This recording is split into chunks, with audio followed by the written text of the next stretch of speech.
is like no place else. Wait, you can't recycle the bag? You have to throw it away. Proper recycling keeps it that way for everyone. Bags tangle in machinery and can bring sorting efforts to a halt. No bags. Trash the bags and keep our recycling program moving forward. No, Mom, look, no plastic bags. Do your part to keep our recycling bag-free. Trash the tanglers or return them to participating retailers. For more information, visit TampaBayRecycles.org.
Welcome to a meeting of your Planning Commission, the official local planning agency for the cities of Tampa, Temple Terrace, Plant City, and unincorporated Hillsborough County. The Planning Commission provides innovative leadership and long-range vision that contributes to the creation of a thriving, prosperous community that offers opportunity, fairness, and choice in how we live, move, learn, work, and play.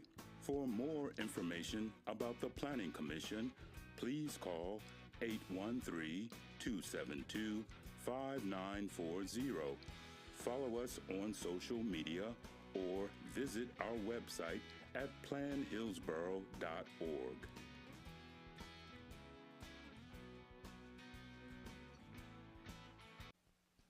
Good evening, everyone, and welcome to the October 9th, 2023 public hearing of the Planning Commission on Hillsborough County Comprehensive Plan Amendments. We thank you for attending this meeting. Your comments and participation are encouraged. For those attending in person and wishing to speak on any agenda item, please sign the register at the rear of the room and turn off any devices that may be a distraction.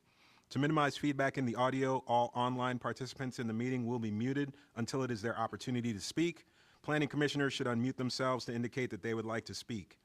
Please be sure to state your name at the beginning of your remarks for the benefit of the clerk. There will be an opportunity for members of the public to provide comments. When your name is called, you will be unmuted when it is your turn to speak. Please wait until the chair calls on you to begin speaking. State your name at the beginning of your comments and adhere to the time limits. If anyone has difficulties or is watching via HTV and would like to provide comments to be included in the record for local government hearing, please email them to planner@plancom.org. For those who are not familiar with our process, the meeting will be conducted as follows. The agenda item will be introduced. Staff will give their presentation with a 15-minute time limit. The applicant will be given the opportunity to make a presentation with a 15-minute time limit. Following presentations, members of the public may address the Planning Commission when recognized by the chairman. Public comment will be heard for 3 minutes per person. The applicant will be afforded a 3-minute period for rebuttal or response. Planning commissioners will then ask questions. Public comment will be closed. And then upon a motion, a second, and discussion, a vote will be taken.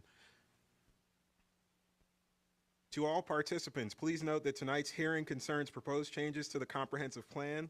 Presentations should not include matters related to zoning applications and site plans that are not before the commission. Zoning conditions are not relevant to plan amendments and may not be considered by the Planning Commission. The Planning Commission's purview in making a recommendation is limited to consistency or inconsistency with the comprehensive plan. With that, I'd like to ask the clerk to go ahead and call roll, please. Bernstein? Here. Bowden? Here. Buzza? Here. Cardenas? Here. Fernandez? Here. Handy? Kress? Lauk? Soria? Joseph? Here. Orton? Here. Rodriguez? Here. You have a quorum, sir. Thank you. All right, our first item of business is actually continued. Item 2A, HCCPA 23-16, Comprehensive Plan Map Amendment 13320 Kane Road will be continued to the next cycle, and it will also be renoticed. So we will move on to our second agenda item, 2B, and that is HCCPA 23-13, Comprehensive Plan Map Amendment 5223 CR 579, and the presenter is Carla Llanos. Good evening, Carla Llanos with Planning Commission staff presenting on HCCPA 23-13, also known as 523 County Road 579. This is a privately initiated small-scale comprehensive plan amendment on 1.66 acres. The request is from residential 4 to residential 9. Now, the subject site is located within the urban service area, more particularly in the Seffner Mango Community Plan. Now, this property can be found east of Mango Road, north of Clay Pit Road. And here on this side, we have an aerial graphic of the subject site and the surrounding uses. So the subject site currently is present, it's vacant and is located within a residential area. And to the north, you have a religious institution. To the east and south, is a single-family subdivision. And over to the west, on the other side of County Road 579, is a mobile home park, some duplexes, and another single-family subdivision. If you head a little bit down to Clay Pit Road, there are 2 county parks, as you can see on that aerial. Now, there's a few other uses that are not shown on this aerial. You would probably have to zoom out a little bit more, but if you go up County Road 579, Mango Road, and you hit Old Hillsborough, you'll be able to see the USF or UF Extension Campus. And then if you head southbound on County Road 579, right by MLK, you'll have like a Walmart, a Publix, and even elementary school. So overall, you do see a lot of residential, a mix of residential types of uses, but they do have some commercial uses nearby. So this is an aerial or a picture of the subject site. This is the south view right in front of that property. As you can see that they do have a very large sidewalk, and there's adjacent properties with a chain link fence there. And so you could see a little bit of the single family homes. Here's on the other side of County Road 579, looking at the entrance to the property. Here we have the northwestern boundary immediately adjacent to that property, and you can see a portion of the sign from that religious institution. And this is the west view right in front of the property as well. This is the view towards where the duplexes are. And the current adopted future land use is residential 4, as previously explained. Now, they are asking for Res 9. So as you can see on that future land use map, County Road 579 is basically splitting the 2 future land uses. So you got Res 9 and then you got the Res 4. As you go a little bit higher to or northbound towards US Highway 92, you'll start to see more intense uses such as the community mixed use 12. And then if you go a little bit southbound, you'll start to see the office commercial 20. There are pockets of residential 9 within that residential 4. It's slowly creeping in, but you do have pockets of it. Now, under the existing or the adopted future land use, you can have a potential up to 6 dwelling units or 18,000 square feet of non-residential. Under the proposed, you can get a potential of 14 dwelling units or 36,000 square feet of non-residential. Now, overall, it does increase the intensity and obviously the density. However, intensity is based on locational, commercial locational criteria. So the likelihood of that happening at this stage it's very unlikely. It doesn't meet CLC or anything. Now, we did review it for consistency with the urban service area. This is in the urban service area, of course, and it's consistent because this is where you want to see the growth happening.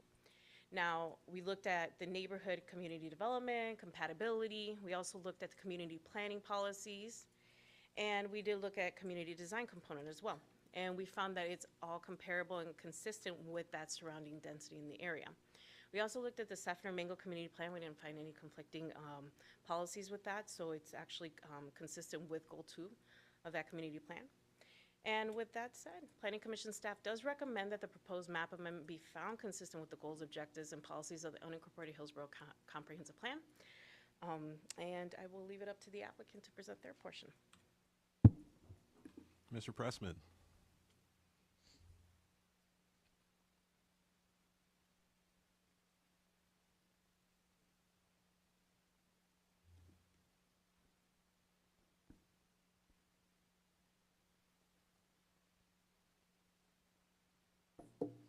Good evening, Mr. Chairman and board members. Todd Pressman, excuse me, 200 2nd Avenue South, number 451 in St. Petersburg.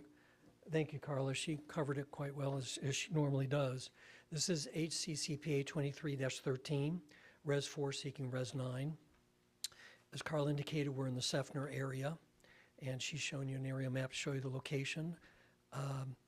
And you can see that's located on the major roadway in the area, which is County Road 579. To the north is a church. As I was last out there, the church appears closed. There's no for sale sign, but clearly it's the fence is closed and there was no activity. To the south is retention of the shopping of the subdivision that sort of surrounds the site. So there's very good buffering. Also to the rear, as you can see, there's good buffering as well.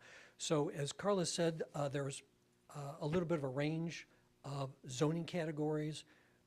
RSC 9, RSC 12 is directly across the street. RDC 12 is almost directly to the south.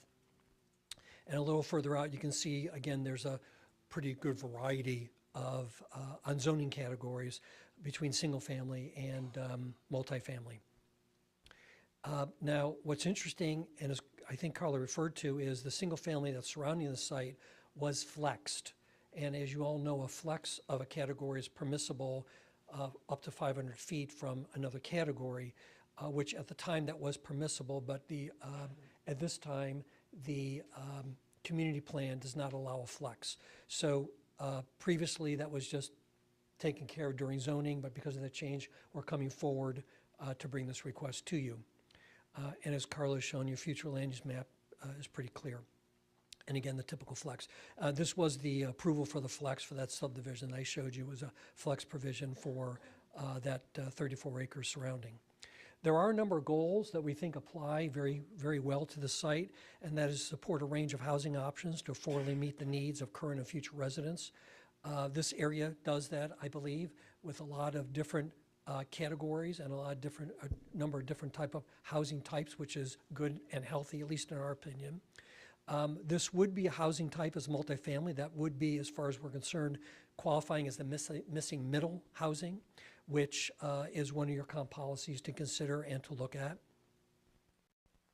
As a townhome project, the expected rents will be about $1,400 a month to $1,900 a month, which again targets right into that workforce housing, which is teachers, police, fire, as you know, that sort of level. Under the APA, missing middle housing is defined as types and housing varieties, densities in the gap between single-family and traditional multifamily buildings. Ford Pinellas has a good definition as well as to what the level is for the middle housing level. One of your other objectives, 1.5, is to strategically locate housing in conjunction with supportive transportation infrastructure. And this is a really interesting finding. Beyond Mango Road, having plenty of capacity to see, there is the Burnett Park connection to the Megabucks, which is literally not across the street, but well within a walking distance, but also includes the Hartflex, the Link, Park and Rise, and the Van Pool. And that's about, as the crow flies, about 800 feet per Google at Burnett Park. In regard to your planning staff report, they tell you that it meets neighborhood protection policies, that the density and intensity is similar, if not the same, as surrounding pattern, and that it is compatible, supported by policies of the Seffner-Mango Community Plan and located in the USA. So with your staff support and with the presentation, we appreciate your consideration and hope to have your support. Happy to answer any questions. Thank you. Thank you, sir. All right. We have 2313. I think we had one person sign up here, and it's a Linda Constant. Yes. Please, you have 3 minutes. My name is Linda Constant, and I'm the president of the Mango Groves Association. And I'm here mainly because that area that you see, it looks like grass, that is a retention pond. It's always dry unless we have heavy rains, and there's 2 sewer pipes that allow for drainage. There is a chain link fence that runs from 579 all the way down past the church. People live there, I think. Anyway, it goes all the way down, and the chain link fence opens so that our landscape company can come in and mow that area. There's no other area in that area where they can mow the lawn. So we have been using that area, and the owners of the property never objected to us using it. So we have kind of created an easement from over 20 years now to come in and mow that lawn. And that's my main objection. If they don't allow us to come in and mow the lawn, there's no place else for them to come in to mow the lawn. We have a vinyl fence that goes across, but that one side is where they come in, and like I said, it's been close to 22 years that we have been using that land to come in and mow the lawn. So that's my main objection. I don't care if they have 4 residents or whatever. We just want to be able to have a piece of that land so that the lawnmowers can come in and take care of our property they have been taking care of for over 20 years. All right, thank you. Thank you. All right, did we have anyone else? 2313. No, that looks like, we have an Ariel Castillo signed up, but they didn't say that what they had signed up for. Okay. All right, no problem, thank you. All right, so that's all we had, sign up for the public comments, so then I will allow Mr. Pressman to come back and provide a response, sorry. Yes, I'll give my card to the young lady. The gentlemen I work with are very malleable, very happy to work with neighbors. You won't have any problem with that. But as the board, I'm sure recognizes, her concern, while very important and critical, is not, in my opinion, would not be under the purview of this board. But as well, I can see from the property appraiser that they have unfettered direct access to that retention area. But again, we'll coordinate with her and make sure that whatever they need is taken care of. Thank you. Thank you, sir. All right, so with that, we will turn it over to the commissioners for discussions, questions on this item before us. Not seeing any lights coming on, then I will go on ahead and close the public comments on this item and open it up to motions from the commissioners. Commissioner Buzza. Thank you, Mr. Chair. I'd like to move that we find HC CPA 2313 consistent with the Hillsborough County Comprehensive Plan and forward on to the Hillsborough County Commission. All right. Second. All right, we have a motion of consistency finding by Commissioner Buzza, a second to that motion by Commissioner Bowden. Any other comments or questions from the commissioners at this point? Not seeing any, then I'll ask the clerk to go ahead and do a roll call vote on this item. Bernstein, Yes. Bowden, Yes. Buzza, Yes? Cardenas, Yes. Fernandez, Yes. Kress, Yes. Joseph. Yes. Motion carried 7-0. Thank you. All right. Thank you, sir. All right, our next item of business is 2C HCCPA 23-14 Comprehensive Plan Map Amendment 5003 Dover Street. Presenter is Bryce Farringer.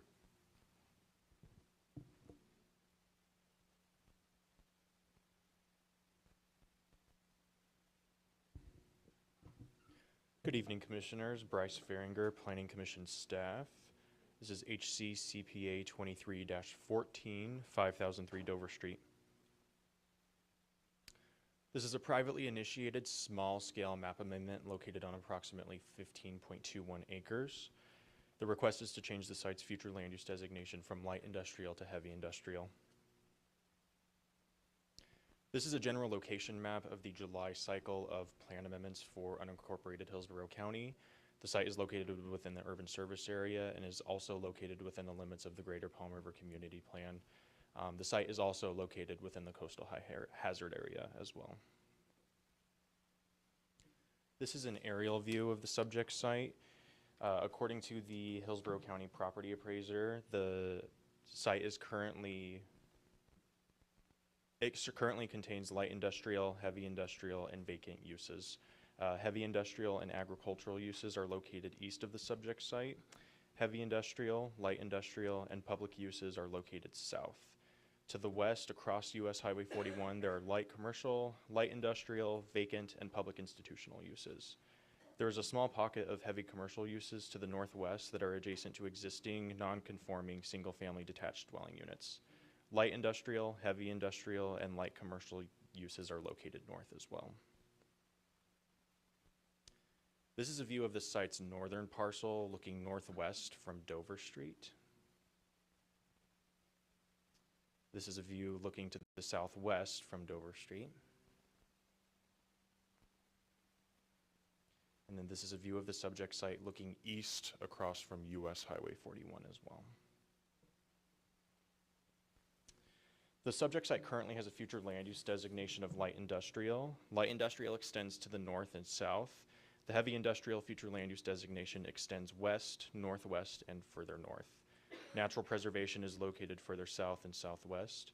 The area located directly east of the subject site was recently amended from light industrial to heavy industrial through HC CPA 23-06, which is still awaiting its official effective date from the Florida Department of Commerce. The request is to change the subject site's future land use designation to heavy industrial. Overall, the proposed change would allow for the same maximum intensity of 0.75 FAR and would allow for the introduction of heavy industrial uses to be considered on the subject site.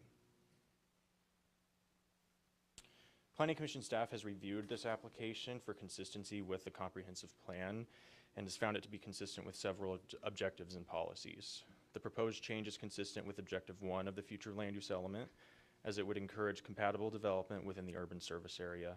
Similarly, the application is consistent with Objective 8 and its associated policies. The proposed change would allow for slightly more intense open storage uses, which is compatible with the surrounding development pattern and neighboring future land use designations as well. Additionally, these uses would be subject to all comprehensive plan policies and land development regulations, making the application consistent with Objective 9 and its associated policies as well.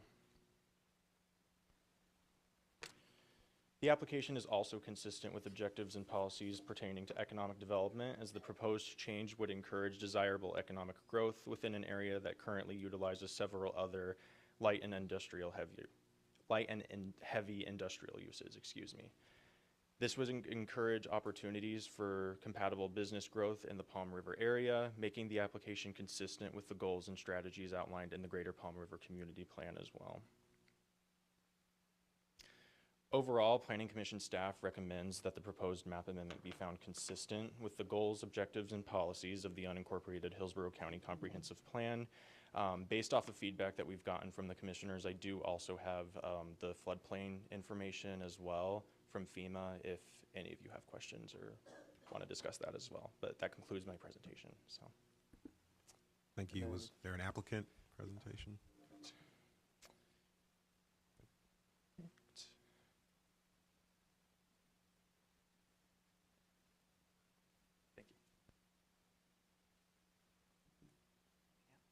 Rebecca Kurt for the applicant. I'm representing 3 applicants here tonight with 5 parcels.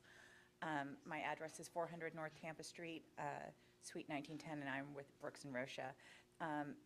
The staff report covered most of this. I'm not going to go over most of it again. It's about 15 acres located in the Greater Palm River Community Plan. And the request is to change from light industrial to heavy industrial, which is consistent with the uses in the area. Immediately to the east of this parcel, you recently heard, and the Board of County Commissioners recently approved a request to change from light industrial to heavy industrial for slightly less than 40 acres, which leaves these 5 parcels directly between the heavy industrial from the port property and the new heavy industrial, which still has to be finally approved by the state, but has been approved by the Board of County Commissioners to the east. We are compatible with both the existing and the surrounding uses, which include light and heavy industrial and some heavy commercial uses. This is a particularly appropriate place for heavy industrial given its proximity to the port and the CSX railways, which runs to the east of the parcel that was most recently approved for heavy industrial. It is consistent with the Greater Palm River Community Plan that recognizes and supports the existing port and industrial areas that are within the plan area. We have had no objections from any agencies or neighbors, and the Planning Commission staff has found it consistent, and we respectfully request you find it consistent as well. I'm available if there are any questions. Thank you. Thank you.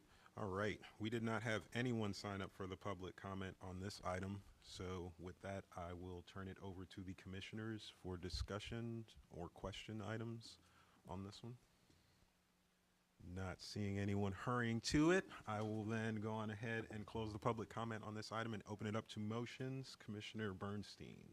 Thank you, Mr. Chair. This time I'd move that we find HCCPA 23-14 consistent with the goals, policies, and objectives of the Hillsborough County Comprehensive Plan, and that we pass that finding along to the Hillsborough County Commission for their consideration. All right, Commissioner Buzza. I'll second. All right.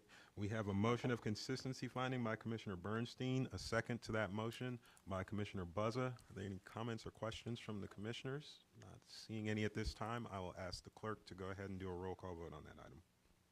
Bernstein, Yes. Bowden, Yes. Buzza, Yes. Cardenas, Yes. Fernandez, Yes. Kress, Yes. Joseph. Yes. Motion carried 7-0. Thank you. All right. On to our Next agenda item, 2D, HCCPA 23-17, Comprehensive Plan Map Amendment, the Notisassa Road and Campbell Oak Drive, and the presenter is Andrea Papandrew. Good evening, Andrea Papandrew, Planning Commission staff. This is HCCPA 2317, the Notisassa Road and Campbell Oak Drive. This is a privately initiated small-scale map amendment. The site is approximately 37.11 acres. The request is to go from the agricultural rural 1/5 category to the residential 1 future land use category.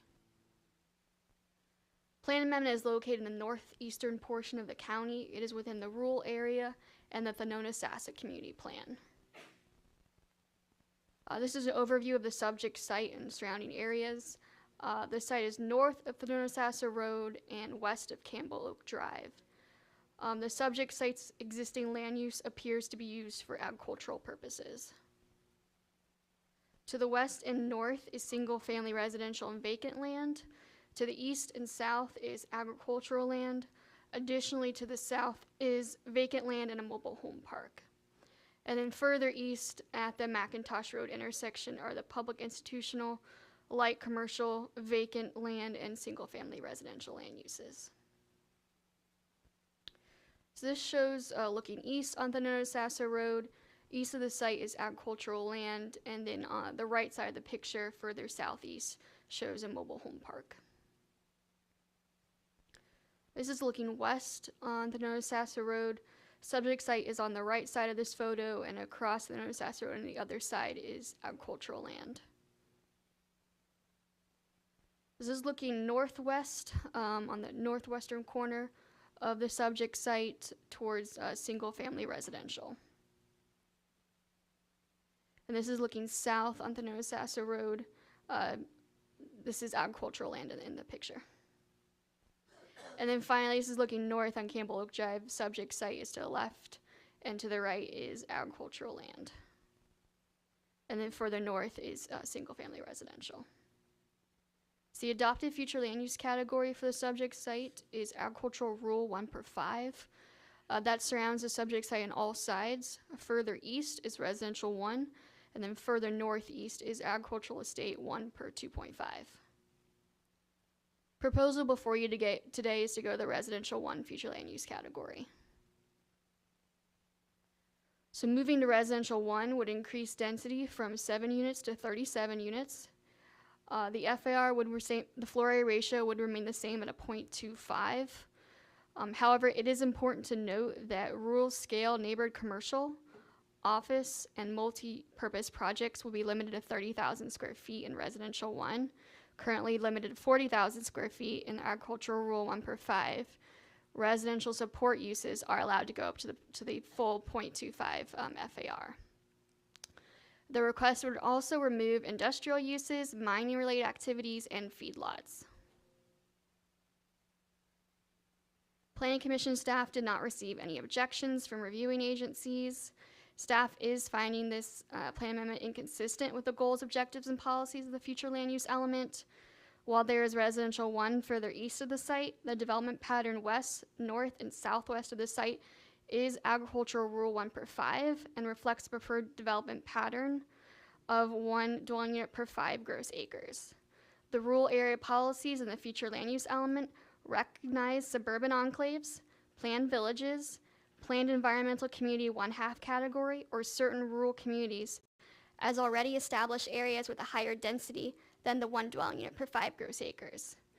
The proposed plan amendment site does not fall within one of these categories and is inconsistent with the intent of the rural policies.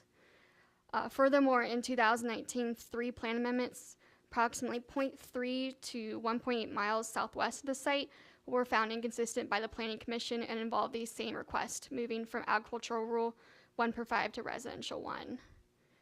The neighborhood and community development policies state that the proposed development should reflect the character of the area and be compatible with surrounding lot sizes and densities.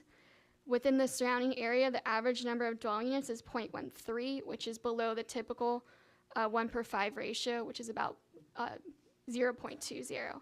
So allowing an increase to 1 dwelling unit per acre in the rural area would introduce more of a suburban scale character into this area. The site is within the Thanona-Sassa Community Plan. A change to residential 1 would be consistent with a plan which requires minimum lot sizes of 1 acre for residential development. However, the plan also has language on protecting the rural character and supporting agricultural uses. And all this policy language can be found in your packets. Based on this, Planning Commission staff recommends that the proposed map amendment HC CPA 23-17 be found inconsistent with the goals, objectives, and policies of the unincorporated Hillsborough County Comprehensive Plan. And I also have the FEMA flood map if any commissioner would like to see it. Thank you. Thank you. Is there an applicant presentation? I had COVID last week. I'm all healthy, but I have a cough, so I apologize if I go a little slower than I might ordinarily. Good evening, commissioners. Thank you so much for having me. My name's Ann Pollock, and I am at 433 Central Avenue in St. Pete. I represent the owner and applicant Orange Blossom at Stone Lake, and I think Andrea did a good job overall of describing the property, Thanona-Sassa Road in the rural service area and the Thanona-Sassa Community Plan. The density allowed would be 37 units max, because we're in the Res 1 request. However, even though you don't look at what a PD would be, and we have a concurrent PD being processed, the max that we really could develop under this would be 26 units. The single-family zoning and the single-family category would not allow any more development because of all the roadways, the stormwater, the landscaping, buffering, and all of that we would do. So just to keep that in mind. Non-residential is a reduction from what's approved under the existing AR, but unlikely to be developed because we probably don't meet the commercial locational criteria. The staff report, as you heard, found the request inconsistent, but tonight what I really want to do is go through that report and show why you should feel comfortable finding that this project actually is consistent with the Res 1 category, with the rural area and neighborhood protection policies, consistent with the Thanona-Sassa plan, and compatible with the character of development pattern in the area. We don't have any other objections, and I've got several people here in support of this tonight. The Res 1 category, which we're amending to, the intent is to designate areas for rural residential uses compatible with short-term agricultural uses. The staff report says several times that this risks introducing suburban scale development into this area. But what we're attempting to bring in is rural residential, and the Res 1 language is clear on that. Just as the AR and the AE categories support rural residential, there's a consistent goal of preserving the rural character, but allowing different densities of development. We're looking just to allow a slightly greater density of rural residential while maintaining the rural character of this area. With comparable densities to the north and west, also when they were approved found to be rural residential, and along Thanona-Sassa Road to the east, this project really is just bringing additional rural residential to the area. So this is a lot of information, and I don't expect that you're going to read it all, but it addresses how the comp plan addresses rural communities. Policy 4.1 says that rural area densities should be no higher than 1 unit per 5 gross acres unless within that suburban enclave planned village or rural community. So what is a rural community? The Planning Commission staff seem to say that the only areas that have an existing future land use that is greater than 1 unit per 5 acres is a rural community. And I disagree with that. Policy 4.2 specifically says that rural communities are generally existing areas shown with greater than 1 per 5. So you can see it's not an express prohibition. Otherwise, it would eliminate any potential for changes within the rural communities like Thanona-Sassa, no matter how appropriate under other plan policies. Clearly, it's not the intent to be an absolute prohibition. Otherwise, we wouldn't have to go through all the other plan policies that the staff report did and that I'm going to go through tonight. All these other policies listed here specifically say that Thanona-Sassa is a rural community. If you look at 4.0, and if you look at the growth management strategy provision, which is found basically on page 1 of the whole comprehensive plan, it specifically says the notice asset is a rural community. And what the other provisions say, including policy 18.1, is that we should address development through those community plans. Development should be guided specifically through community-specific policies. So that means we look at the Thenotis Asset Community Plan a little deeper. It requires a minimum of 1 acre residential lots. This is not a maximum. It doesn't mean we have to develop at 1 acre. It's a minimum. It does say we have to protect the rural character, and that's certainly something that we're going to do here and through our zoning. It says to support agricultural uses. But that doesn't mean that every parcel has to remain agricultural in order to support agricultural uses. And that is, I think, is really clear in Goal 3 of the Thenotis Asset Plan, which says they want to provide affordable infrastructure and a balance of residential, commercial, and other land uses while maintaining that rural nature of Thenotis Asset. They want to see a balance, and that balance includes rural residential. And as I discussed before, Res 1 throughout the community of Thenotis Asset and nearby the property, Res 1 says that density at this 1 unit per acre is considered rural residential. So it's consistent. Our project is contributing to the vision of the Thenotis Asset Plan by providing much needed housing in a location appropriate for greater density and compatible with the area, and in a manner that will continue to protect the area's rural character. They also raise neighborhood protection policies. 16.2 talks about gradual transitions of intensities, but it specifically speaks to using professional site planning, buffering and screening techniques, and control of specific land uses. So in this case, as we'll get into in just a few minutes, we have similar uses to the north and to the west, and further along east along Thenotis Asset Road. We also will provide a use-to-use transition at the time of our PD zoning, and that's where that really is supposed to come into play. We do have support from our neighbor to the east, who is the only agricultural parcel that we abut. 16.3 talks about integrating the development into the adjacent land uses through the creation of like uses and mitigation of adverse impacts. And again, here we are creating like uses to the large lot single-family residential to the north and west, and commonly along Thenotis Asset, and mitigating adverse impacts through the zoning process. The neighborhood protection also speaks about compatibility with the area. 16.8, 16.10, 12-1, density and lot sizes shall reflect the character of the area, be compatible with existing development, and designed in a way that is compatible with the established character. So what does it mean, the true character of the area? Well, Planning Commission, as they said, they sort of did the staff kind of a one-size-fits-all calculation, and I just don't think that shows the true character of this area. They took a quarter-mile search around the property and calculated an average acreage. But with an 80.6 acre parcel and some 0.86 acre parcels, you're gonna always end up with a crazy big average for lots. So I think it's more appropriate to look how the area has actually developed and where the density is, which I'm gonna do next. And I also want you to remember, as you've probably heard before, compatible does not mean same as. This project is not the same as what's adjacent, but the request is sensitive to the character of the area and can be developed in harmony with the surrounding development. Lastly, design. 12.1 talks about designing in a way that's compatible with the established character of the surrounding neighborhood. But as you see, policy 12-1.3 says new development should utilize the PD process of rezoning to do this. And that's what we're gonna be doing. We have a minimum 1 acre density. We'll have professional site planning and design, just like the comp plan requires, and we'll have rural development standards met during that rezoning process. So getting on to the nearby development and looking at compatibility. Our project is in pink. You'll see the Stone Lake Ranch development in orange. As you can see, it's got about 160 1.5 and 2 acre lots.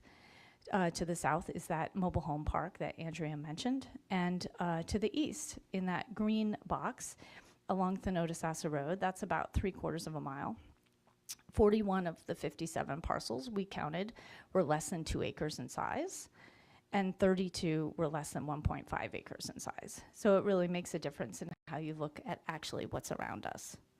The Stone Lake development to the north and west is 609 acres, 160 units. Well, it has a comp plan designation of AR, as Andrea mentioned. How did they get all this development? Well, they used the flex. And as Mr. Pressman mentioned earlier, the flex pulled some of the adjacent Res 1 to the north and AE on the east and allowed this density. So I went back and looked at the staff report to see if I could figure out how could they approve something like that when tonight they're telling me my project is inconsistent. It's very similar.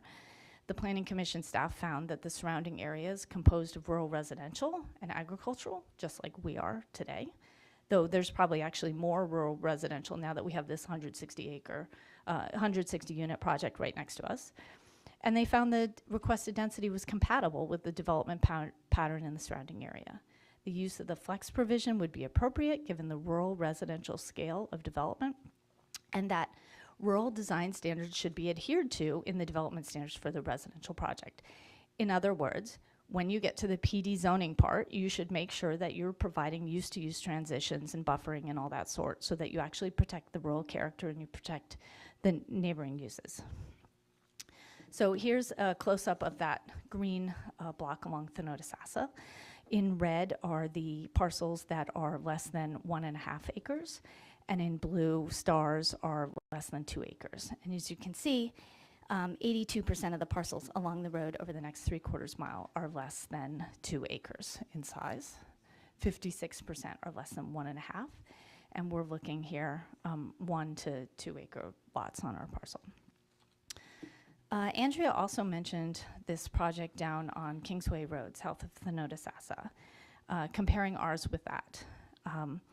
The report kind of looked like it was a little bit of a, I don't know, kind of a copy and paste, and it makes me think that they maybe aren't thinking of this project specifically on this property that we're doing. But it doesn't really matter because it's not a fair comparison. If you look at these 3 maps, on the left is the existing land use, and you can see that big area where the Kingsway comp plan was, mostly green, agricultural. The north, the top right is the future land use. And the bottom one, and I apologize for it being so hard to read, the Planning Commission site has a black map, but that's basically the area where their plan amendment was being requested in 2019. It was 444 acres. So it would allow, obviously, a max total officially of 444 homes. Completely different project, different location, different surrounding uses, different size, different transportation components, different demand for public services. And I feel that a finding of consistency for a completely different project, solely because it's the same category request and will increase density, is not convincing evidence to support a finding of inconsistency in this project, and I would encourage you not to do that. Wrapping up, no objections from anybody else. The zoning, EPC, utilities, fire, all of them, their comments relate to development standards that ultimately we'll have to deal with during the rezoning process.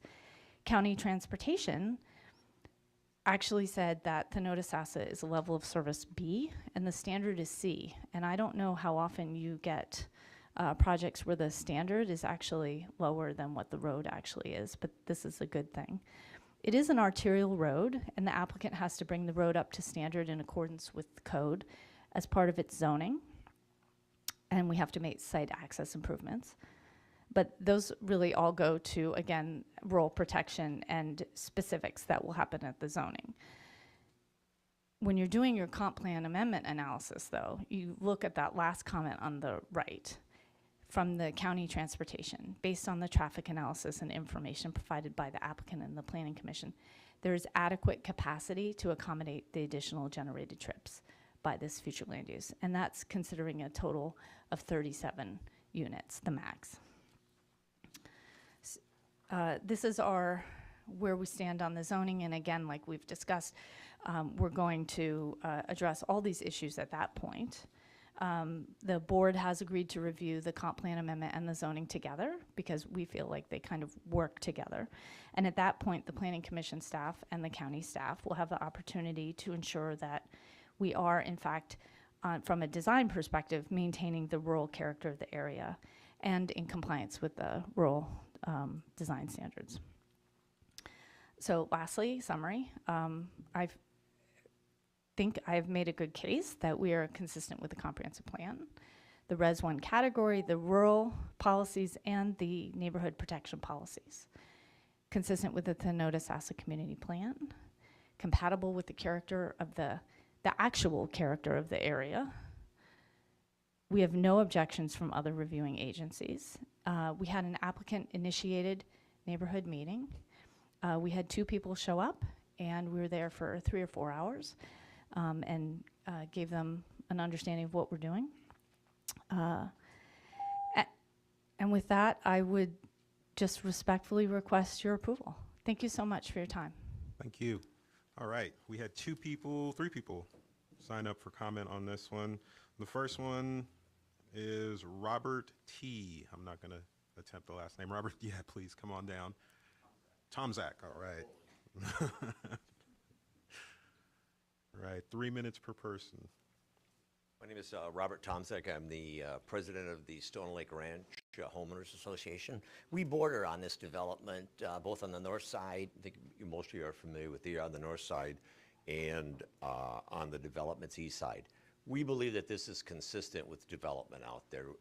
Our neighborhood and our board took a look at what we would possibly have there, and we're good with it.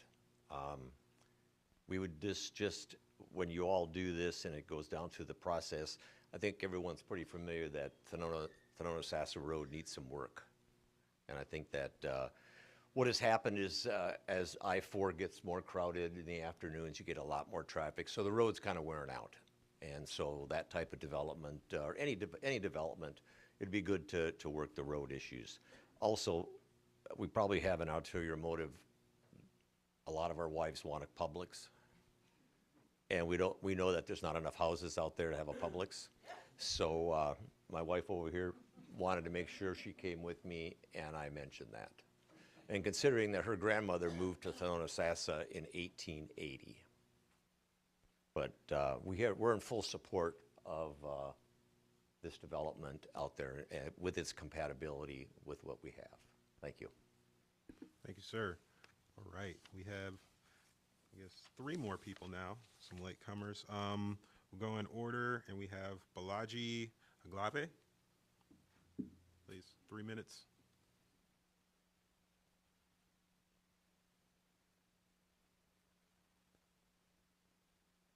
Or did I go the wrong way?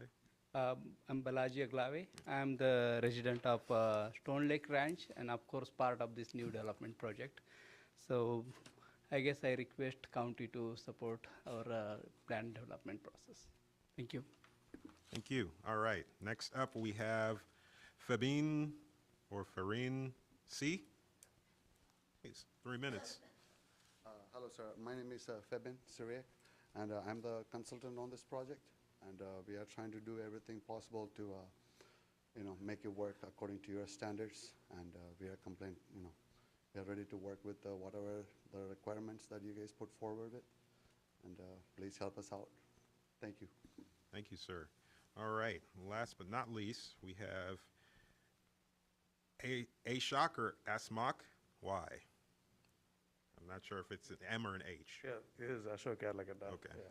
I'm a resident of Valrico, but I have been passing through that road like for about 18 years now, and I always wanted to see this area covered with all houses, and as Mr. Wilson said, like a Publix in the area, and connecting to the 301, it makes a beautiful area, like so. Yeah, thank you. All right, thank you very much. All right, that was it for the public comment, so I will allow the applicant a 5-minute period of rebuttal, 3-minute period of rebuttal, sorry. I don't really have much to say except regarding the roads. Obviously, as part of the development process, the developer has to comply with the requirements, and just probably every road in Hillsborough County is substandard, so we'll probably have to be doing something to make the Thenota-Sassa better. I can not speak to the public, so that would be probably great, but that is obviously going to be a totally different project, so not really for this one to think about. So thank you so much for your time. Thank you. All right. With that, I will turn it over to our commissioners for comments, questions. See Commissioner Buzzum moving. I do. I've got a couple comments about the request. I drive over that way a lot. I've got a friend that actually lives in Stone Lake. And the whole western boundary of that parcel, that development is 1.5 to 2.82 acres on the western boundary, Stone Lake. 1 acre is considered rural in East Hillsborough. I know that there seems to be some semantics about 1 to 5 acre on rural, but rural in East Hillsborough is 1 acre lots.